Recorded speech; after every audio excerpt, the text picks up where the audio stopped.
Welcome back to another episode breakdown. This was probably the most controversial episode in regards to if people liked or disliked it. Personally, I enjoyed it, rating it at around a 7 or an 8 out of 10. It did lack a few things I think, which I'll expand on later, however in the future it might make sense as to why these things were left out. Without further delay, let's get into the video. We begin on Coruscant in the New Republic era, with Hera on trial in front of Chancellor Mon Mothma and fellow senators. Senator Xiono is still being his annoying and arrogant self, refusing to believe there is any possibility of Thrawn returning, accusing General Syndulla of bending the rules to pursue her personal agenda. He says Hera's report reads like a fairy tale, listing off Jedi, false Jedi, star maps, star whales, distant galaxies. General Syndulla mentions an Imperial remnant Morgan Elsbeth was leading, to which Senator Xiono puts a stop to that immediately. Carson Tava stands up in the crowd saying, "What about the conflict on Mandalore?" This confirms that Season 3 of The Mandalorian takes place prior to the Ahsoka series. Xiono refuses to acknowledge that there is any chance of these being organised, rather just lone warlords going on their own. From Season 3 of The Mandalorian, we know this is obviously false, as we saw Moff Gideon communicating with the Imperial Shadow Council. The Senator seeks to have Hera court-martialed, as a familiar gold droid enters the courtroom. Portrayed once again by Anthony Daniels,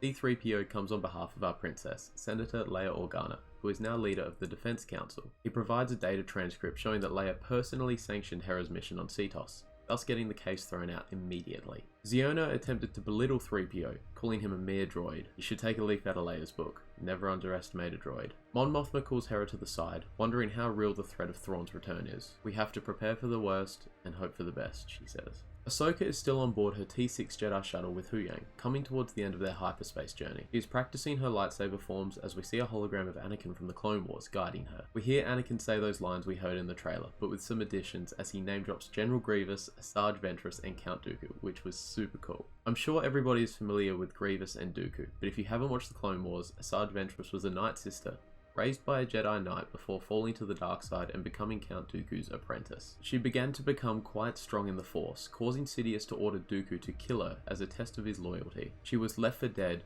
before returning to Dathomir and began her own journey of revenge against Dooku. Ventress was also the reason behind the scar on Anakin's eye. Anakin hopes for Ahsoka to practice these forms often, at least more than he does. Which takes me back to Attack of the Clones, where Obi-Wan tells his apprentice if he spent as much time practicing his saber techniques as he did his wit, he'd rival Master Yoda as a swordsman. The hologram concludes with Anakin encouraging Ahsoka, saying he knows she can do this, those words still carrying as much weight now as when he would have said them around 30 years ago. Huyang enters as Ahsoka tells him that Anakin made around 20 or so of these recordings for her. This stood out to me as when Anakin was an apprentice at the Jedi Temple, holograms were a big learning tool for him, though not in this exact manner. When battling a training droid, he once altered it to become a hologram of Darth Maul, as he was obsessed over the battle between him and Obi-Wan on Naboo, asking his master many questions about it. Ahsoka continues on, saying this hologram recording was Anakin's last one, reflecting on just how good of a master he was, as we hear the same warm music playing as when she saw him again in The World Between Worlds. They arrive at their location, and Ahsoka can sense something isn't right. As they exit the Purgle, bombs are going off as Thrawn has deployed a minefield at the planet's arrival point. Ahsoka navigates the ship through the minefield, making it to the other side where ships are deployed from the Eye of Sion to pursue them. She goes through the ring around the planet, filled with the bones of deceased Purgles, attempting to use them as cover from the enemy. This was a move very reminiscent of her master, and her pilot skills are amongst the best. Thrawn enters a war room type setup as Captain Enoch appears, informing him of the T6 class Jedi shuttle that has arrived. The Grand Admiral instantly knows this is Ahsoka Tano, and that she is alive and well after all. Morgan Elsbeth brings him the information that the Inquisitorial database had on Ahsoka. Fortress Inquisitorius was the base of the Inquisitors, who were responsible for hunting down the remaining Jedi after Order 66. Thrawn learns that Anakin Skywalker was her master, and man, his face. He is quite cunning and tactical, very level-headed, so it takes something to really rock him to show emotion in his face like he did when he learned who Ahsoka's master was. He almost looks scared. I commented before on Ahsoka's piloting skills and the tactic being such an Anakin tactic too.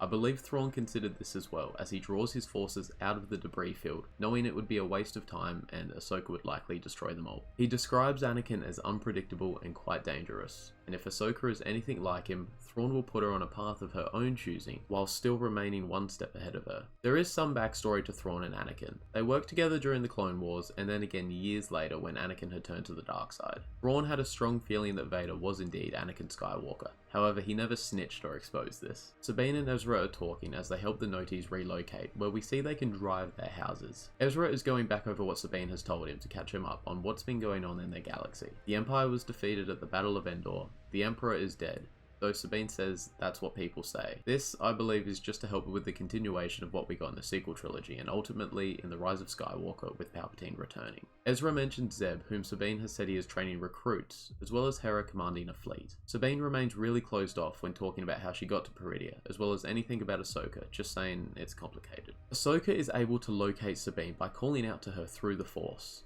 Sabine eventually hears her and says, Ahsoka. I'm a bit unsure how to feel about this one, as Sabine's limited ability with the Force probably shouldn't allow her to do this. However, Huyang did ask if their bond was strong enough when Ahsoka called out to her, so perhaps it has more to do with Ahsoka and Sabine's bond rather than a larger ability with the Force. This also reminds me of the scene in Revenge of the Sith, where Anakin is waiting in the Jedi Temple with tears rolling down his face as it switches to Padme in their home. Although Padme was never strong in the Force, she was still able to sense something was wrong with Anakin due to their bond. The Great Mothers use their magic and locate Ahsoka in the debris field as the Eye of Sion fires on her location, flushing her out as she heads towards Sabine's location. Thrawn isn't worried about Ahsoka coming for him, as he knows she is going to go to Sabine, who he says they have wisely sent far from their location. This stirred a few theories that perhaps the Ezra that Sabine is currently with is the result of magic, however I find that highly unlikely. For example, Enoch contacts Thrawn later in the episode with the update of Ezra's location, which I don't think is something that would happen if this Ezra was a result of magic and known to them.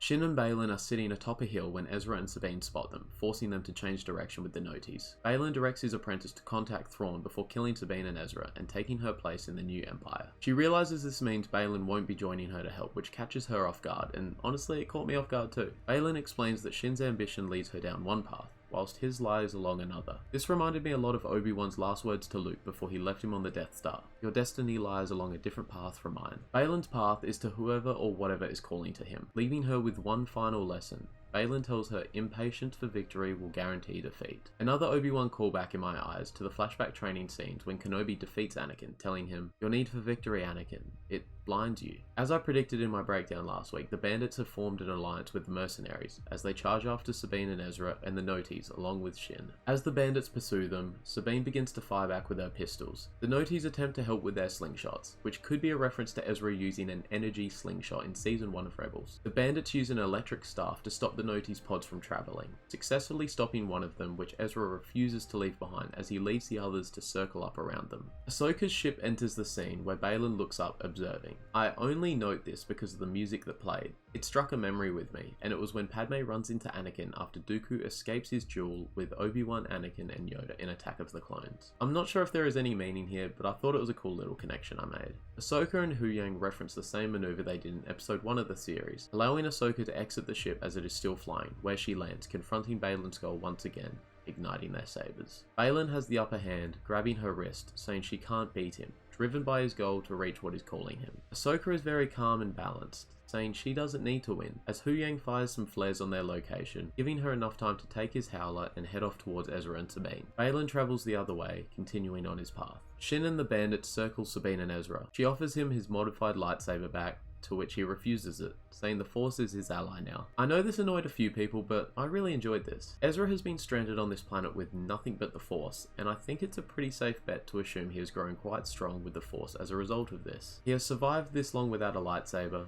Why would he need it now? In saying this, I do hope we see him use one in the future. He executes multiple force pushes in a short period of time, which takes an insane amount of strength and concentration. Shin confronts Ezra, where he dodges her strikes with her saber before he uses the Force to hold her saber back. It was similar to the way Vader fought Reva in the Kenobi series, and we also saw the Force blocking a saber strike in The Rise of Skywalker, where Rey and Kylo Ren did it to each other. The Night Troopers arrive, forming a large circle around Sabine and Ezra. Thrawn is watching this happen in his war room, where he notices Baylan's skull is not there, which he is agitated by. As Shin gives the Night Troopers the order to fire on Ezra and Sabine, Ahsoka drops by on her howler, and the look on Ezra's face is priceless. Iman Esfandi is the perfect live action casting for Ezra. He has absolutely nailed it so far. Ahsoka bests Shin in combat without using her lightsaber as Thrawn calls the Night Troopers back. He says this is like seeing the Jedi of old. Morgan Elsbeth is confused by Thrawn's decision as she sees only the negatives of the situation. Thrawn's tactical mind comes to the forefront once again here, when he explains that this battle won them time, referencing loading the cargo. Time is something that Ahsoka couldn't afford to lose. This mind of his is what makes him such a problematic opponent to come up against. Ahsoka says she can help Shin, who chooses to run away, mirroring Baylan choosing to leave Shin and not helping her when she asked. I believe Baylan abandoning his apprentice will be the catalyst for her turn to the light side. The episode ends with Ezra, Sabine and Ahsoka successfully reuniting, where Ezra says he's getting a feeling he might be going home after all. My only complaint for this episode is the lack of progressing Baylan's story. However, after next week, it might make sense as to why we didn't see much of him in this episode. I'm really curious to see what he finds is calling him. He is a super interesting character. I can't believe we've only got one more episode to go. I'm really starting to think that it's not going to end so well for our heroes, and that Thrawn will make it back to their galaxy without them. The way this is going to affect future series of Ahsoka, The Mandalorian, and if they decide to do more with Boba Fett, which I'm sure they will, is absolutely massive. This will all be tied up in Filoni's movie in a few years, which is going to be unbelievable. Let me know what you guys think will happen in the season finale next week. Until next time, may the Force be with you,